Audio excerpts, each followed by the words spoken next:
And it keeps vibrating. It's self-putting. Anna, welcome to the Astroben podcast. How you doing? I'm doing great. Thank you so much for having me.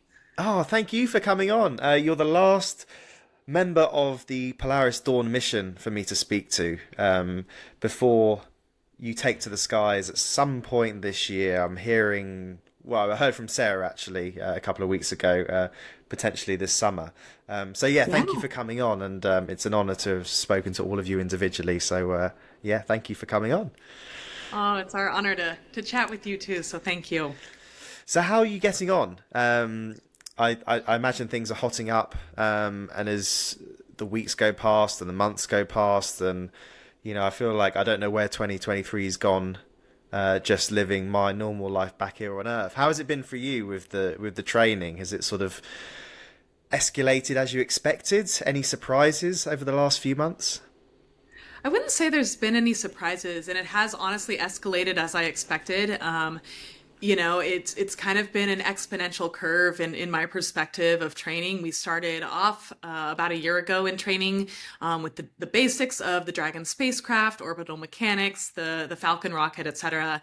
And we have worked through over the course of the last year a lot of different teamwork, mental toughness, and different types of competencies like that.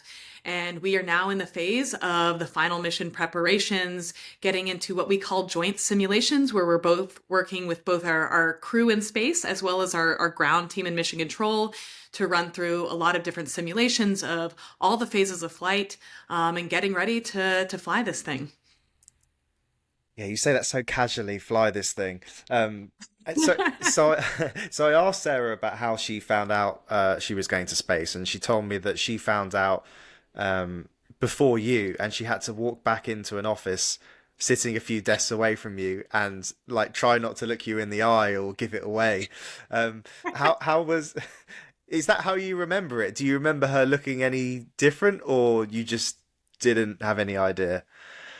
I don't remember her looking any different. She played it very cool, very impressive. Um, but that day stands out very strongly. All of the memories and the emotions from that day stand out very strongly to me. I had a meeting near the end of the day put on my calendar. It was a Friday. My husband and I had just gotten back from um, Houston, where he had been announced as a NASA astronaut candidate. And, we were making preparations to move our family from Los Angeles to Houston, where we would live to support his career. And I was called into a meeting, and in the meeting was sitting Jared, as well as several other wonderful people whom I trust. And we chatted for a few minutes, and then very quickly Jared asked me if I would like to fly to space, and I was completely floored. I expected to be going into this meeting to talk about some upcoming mission endeavors that SpaceX and he were pursuing, as well as some past work that we had done together on Inspiration 4. And definitely didn't anticipate this change in the conversation. It was so many emotions hit me in that moment, and I remember connecting with Sarah a little while later and just both being in total shock, but incredibly grateful for this turn of events, and it's been quite the journey ever since then. Has your like how people treated you changed? Like, I guess if your husband's an astronaut candidate, so it's sort of slightly different, but it's almost like becoming a celebrity overnight. It's that kind of like, it's a big thing. So have you felt any like people treating you sort of differently, like within the company and in your personal life, or uh, anything that surprised you like that? Nothing really stands out. I think what's been really cool to me is that Sarah and I both have retained our normal roles as engineers at SpaceX this whole time too. And so we've continued to do development and engineering with our companions at SpaceX. And so still working in the exact same ways that we were working for the years leading up to this mission. And so I think that's been very comforting to me. I have always loved my work at SpaceX. It's always been a great joy. I've loved it both from the technical perspective as well as the relationships and the getting to work on these teams together. And so I think it's been it's felt like home to be able to retain that while kind of like living this new Mm. unexpected world of training for space. No, sure. And so let's take a step back. How did you were you always interested in space, or was there a is there a sort of pivotal point where you sort of started looking up at the stars, or how did you can you remember where your interest in space started, and how did that lead you to being at SpaceX? That's a great question. I definitely remember it. I grew up in Houston, Texas, which is, the home of human space flight for NASA. And I was introduced to space at a young age in a field trip in elementary school where my one of my teachers was the daughter of a Challenger astronaut. And so she had the great privilege of taking us to a special field trip where we got to experience a day in the life of an astronaut as well as a day in the life of a mission control flight controller. And I remember that field trip to this day, and I remember how much I fell in love with it. I loved the dynamic nature of the work. I loved the fast problem solving, the technical challenges that the teams had to work together to overcome, and it lit in me a spark that made me realize I wanted to contribute to this industry with my career. And so I carried on through school, ended up pursuing math in my undergraduate because I simply loved math, and then went on to get a master's degree in biomedical engineering because again I loved math, but I wanted to do something with the math that was pretty hands-on, I realized. And so and I also always loved medicine, and so it was this interesting melding of the love of math and love of the human body. But I still carried with me all of this time this love of space, and I never really let that go. And so when I got out of grad school, I was lucky enough to land a job at NASA in Houston doing biomedical engineering. So it was this wonderful Venn diagram of all of my interests coming together. And I worked there for about 7 years as a biomedical flight controller, supporting the International Space Station, helping the astronauts with the biomedical hardware and software that they use while they're living in space. And then I moved on to SpaceX, where I've been for about 5 years now, working in astronaut operations. And that means developing the how an astronaut lives in space. So how do you put on your spacesuit, to how do you fight a fire, respond to a rapid depressurization, and then supporting those astronauts when they fly in space via mission control. And so that's what I've been doing ever since. I continued to just pursue things I loved, and was I feel incredibly fortunate to be getting to work in the space industry. I have continued to think that every day is the best day because it's new problems every day to solve, and I'm getting to do kind of my childhood dream by just contributing to this industry. So didn't expect this to cross my path, but it certainly awakened that childhood love of dreaming for the stars and dreaming to experience them firsthand. Oh, sure. Well, you're contributing in a big way. So you're not just not just the engineer on Polaris Dawn, but you're also the medical officer. How does that change sort of responsibilities for the flight? Is there a do you feel a sort of heightened sense of responsibility? Uh, in a worst case scenario where something goes wrong, you're effectively a sort of the doctor on board, right? How has that affected your training? What do you have to do differently to prepare for that? That's a great question. I do feel a pretty large responsibility, to be honest. I SpaceX put me through a week-long intensive training program at with a medical team here in Houston, where I got to do a lot of simulations as well as a lot of hands-on practice of procedures in a hospital environment.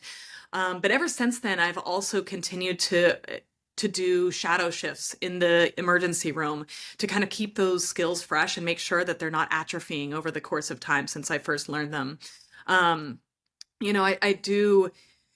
I'm lucky because I'm certainly not alone. We have a fantastic team here on the ground. We have what's called flight surgeons, and they're supporting from mission control, and they have a huge breadth of knowledge that they will work with me to help support the crew if anything were to arise. I can be the physical hands there, but I'm also supported by a great team on the ground.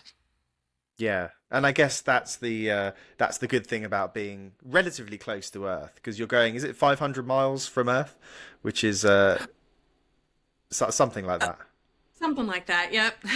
Yeah, so you're near enough where you've still got basically real time Earth comms, which must make it easier. Um, Absolutely. There's not a guarantee of always having communication. There's, certainly like gaps in satellite coverage and things like that. So that's why you always want to arm your crew to be prepared to handle things independently. But we are lucky, as you said, to be relatively close to Earth so that we do have a low latency and comm response as well as pretty solid satellite coverage throughout the mission. I asked Sarah about the obviously the EVA. That's obviously a big focus of the mission. I have to ask, how do you feel about it? Are you excited? Do you think there's going to be any surprises for when you sort of feel well? Just look at your hands and see them against the blackness of space and realize there's just essentially a layer of clothing between you and the expanse of the universe. Have you sort of sat down and thought about that? I do think about it at times. I'm really excited, to be honest. I think it's a really important technological step for SpaceX and for human exploration. I think it's a step that we need to take in order to get to the point that we have thousands of people living and working on the moon and Mars.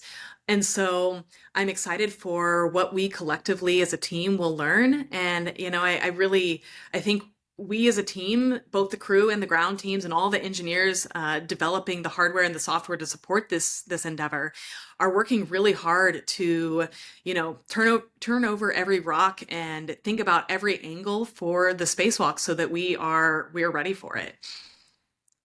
See, and you're obviously, talking about sort of ground control. You've been a mission director at SpaceX as well, so you kind of have the perspective from looking at the control center or whatever you call it.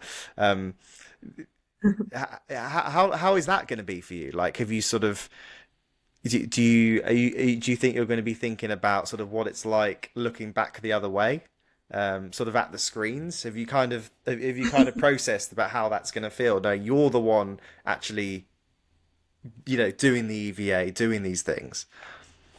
Absolutely. I think about that a lot, and I feel grateful to have had that experience on the ground with the team down there. And I think a lot of times when we're doing our simulations and I'm sitting in our capsule simulator, I think about, what are the conversations that they're having down there, and I can almost imagine myself in that room and hear the voices of the different experts, contributing to the conversation to drive to a path forward. So I hope that I can be of use to the teams, having that background and leaning upon it. And I'm certainly going to be envisioning it when we're up there in the spacecraft and gaining the perspective of what it's like to be up there.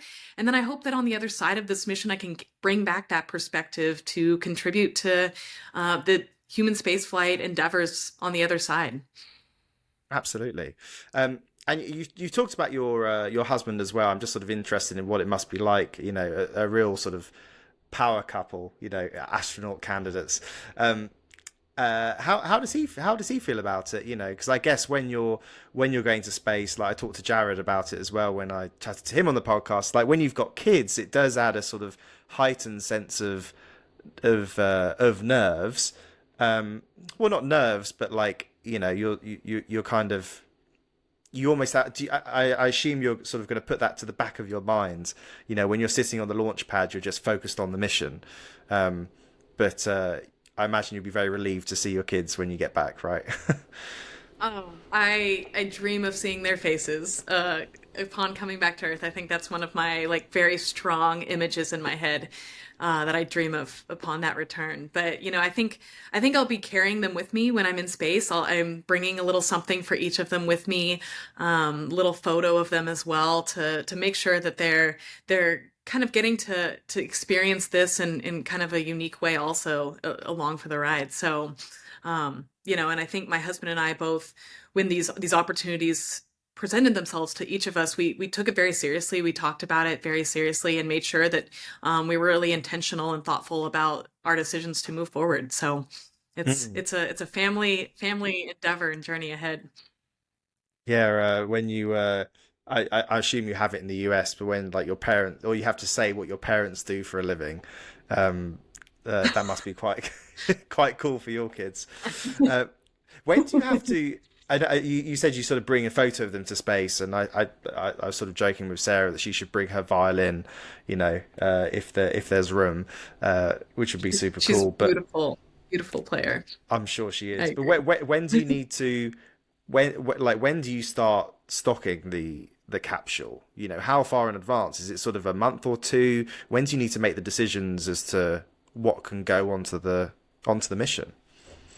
The decisions have to come pretty early because they have to do testing of all the things, every single item that we bring with us, not just personal items, but research hardware and everything else that's living in that capsule has to be tested to make sure it does no harm. Especially now that we're taking the entire capsule down to vacuum, we have to make sure that everything is safe to be in there and exposed to that environment.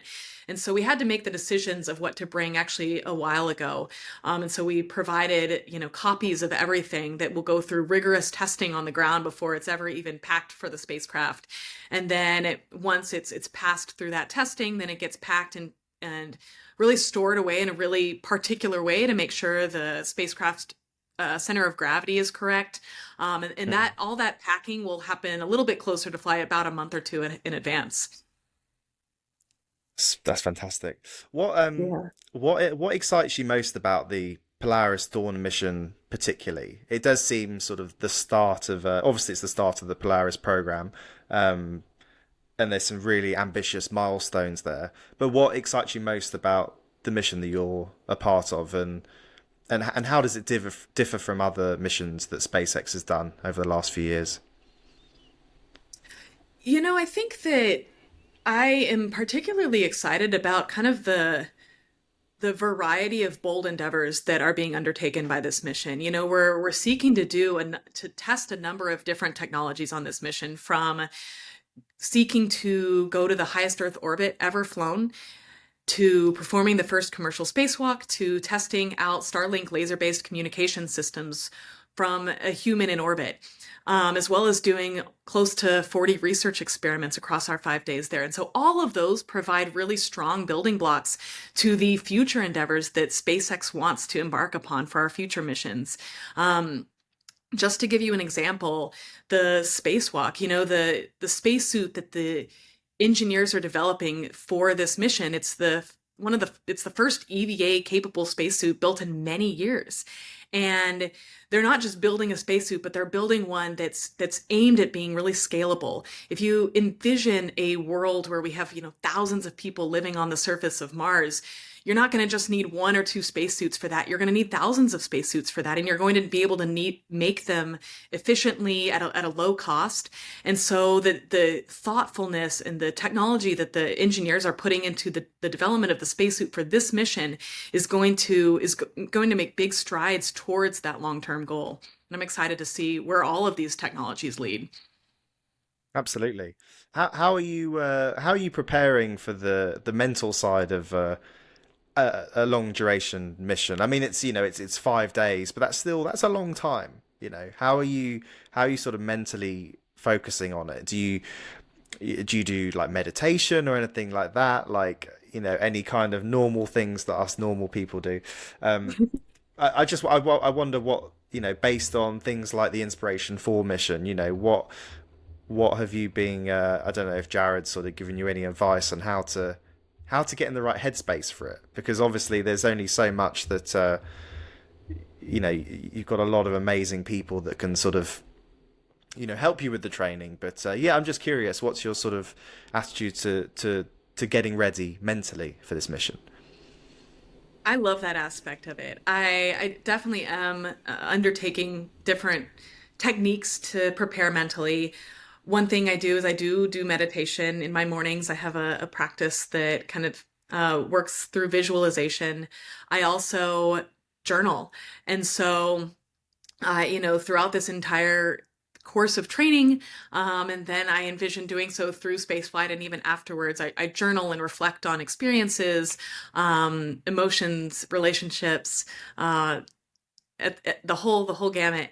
And then finally, I think we've been fortunate to have a crew and a team of people supporting us from a training perspective who are also focused on preparing us mentally for this endeavor. Some of the training exercises we have done are focused on the mental side, not just the physical or the technical side. So things that we've done include, climbing a mountain in Cotopaxi volcano in Ecuador that's close to 20,000 feet tall, and really needing to dig into mental toughness, getting comfortable, being uncomfortable, working together through stressful situations, and all of those sorts of kind of soft skills, but skills that are really important, honestly, not just to spaceflight, but to life in general, but will be certainly applicable to spaceflight. Oh, definitely. I can imagine it's the most important thing, especially not Mhm. everyone is like sort of a born and raised test pilot who is yeah, as you say, used to being uncomfortable. That's definitely something you have to get ready for. Sarah was telling me about doing like parachute jumps, solo parachute jumps Mhm. for the first time, which that alone is sort of pushing the boundary for me. That's pretty crazy. So so on the Polaris Dawn mission, what would be your typical day? So what were you're obviously you're doing science, you're all doing science, but what roles and responsibilities are specifically yours throughout the mission? Sure. So, our days are going to be action packed. So we have 5 days up there, and we want to make sure every moment counts. And so we will be packing them in with research, with the different technical test endeavors that we are pursuing. So, over the course of the days in orbit, we'll have a tightly packed timeline. We've already started to practice going through, like, for example, the research timeline and pairing up in teams and working through different protocols to make sure that we can get through every single experiment and getting all of the PIs here on the ground as great a research as possible.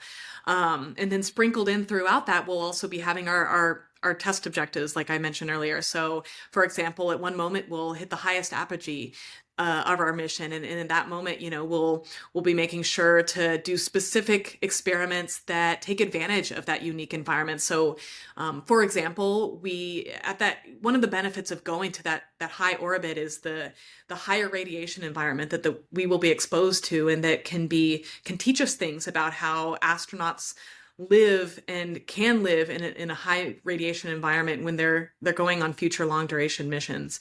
And so we have several experiments that take advantage of that unique environment.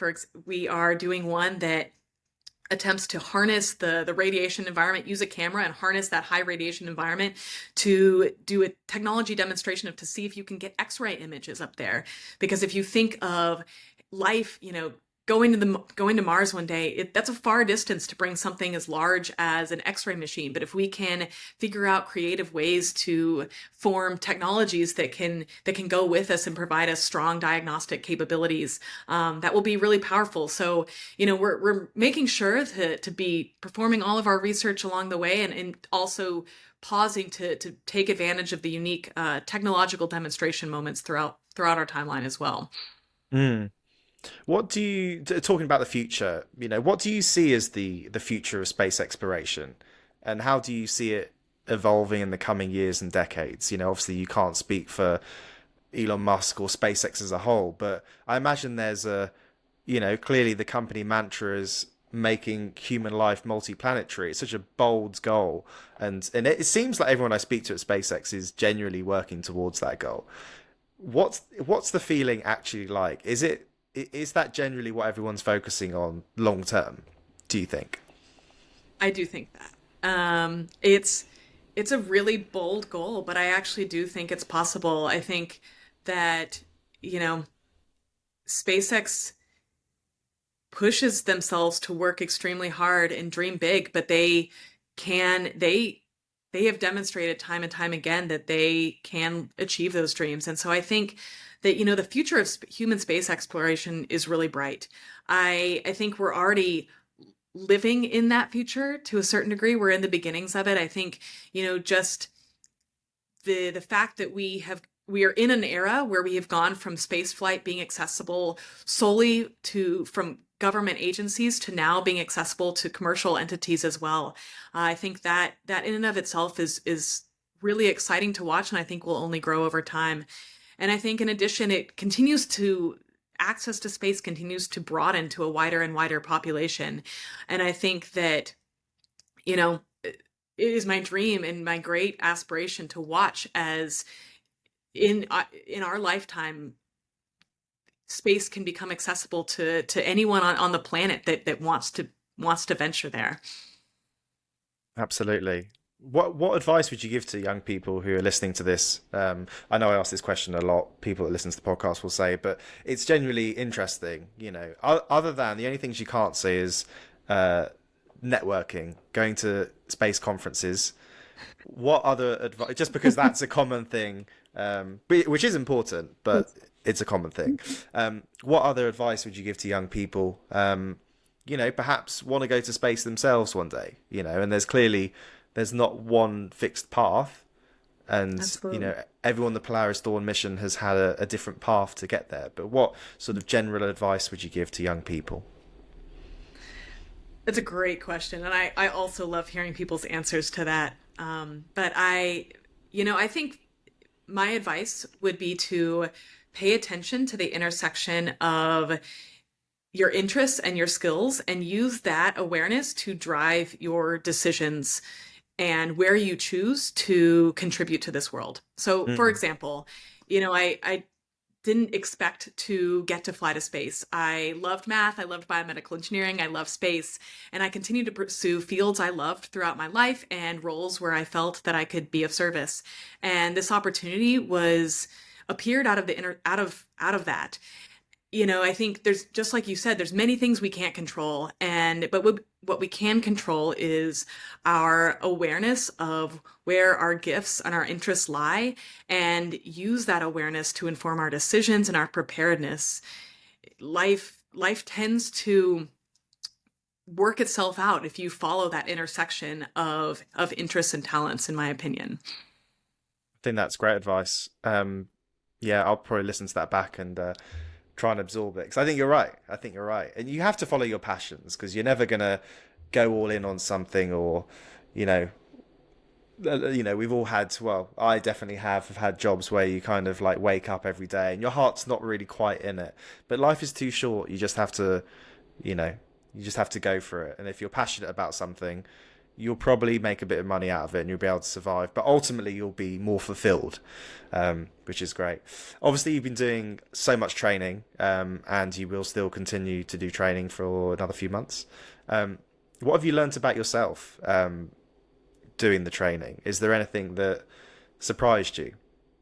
And if there isn't, that's totally fine. Oh, that's such a great question. I, I think I've continued to just gain confidence over time with training, getting more and more comfortable in my own skin and more believing in myself. I think a powerful moment in training for me was the skydiving experience. I think, you know, we drilled incredibly hard to prepare for that skydiving. We were trained by cadets at the U.S. Air Force Academy. They drilled both nominal and emergency procedures into our heads so that we knew them backwards and forwards. And then when we went up in that plane, I think the very normal emotions of I'm about to jump out of an airplane naturally arise. The stress response, you feel it. But you press forward through that.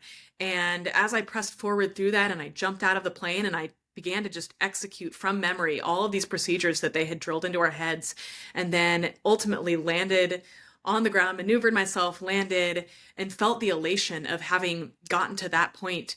I think that emotional arc and the lessons I took away from it of pushing through challenging times, even difficult things, and kind of the joys that can be felt, the confidence that can be felt on the other side were really powerful for me and things that I will carry into both spaceflight as well as just into my life in general. That's fantastic. Well, just before you go, let's go a bit extracurricular. So I've read on the Polaris Dawn website you have a few hobbies when you're not training to be an astronaut. Um, why don't you tell me about a few of them? And are you doing them still, or are they on hold until you get back? Oh, goodness. So I do a number of things in my spare time.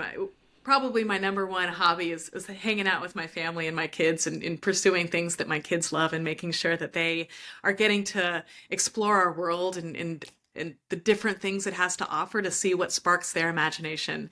So that's probably the number one dedicator of my time. But other things I love and continue to do are hiking and exploring the outdoors and traveling with my family. I think we love to go on what we call family adventures where we get together and it's not always comfortable, but we go and explore different national parks, state parks. We actually just recently took our kids to India to and my husband's grandma's 100 years old, and she lives over there, and so we went and spent time with her and helped our kids see a different part of this world, and just exploring like that I think is a great love of mine. And then another love of mine that isn't ex- isn't tapped into quite as much these days, but is still a strong love, is salsa dancing. It's something that I learned when I studied abroad in Spain in college and continue to do throughout school and after school.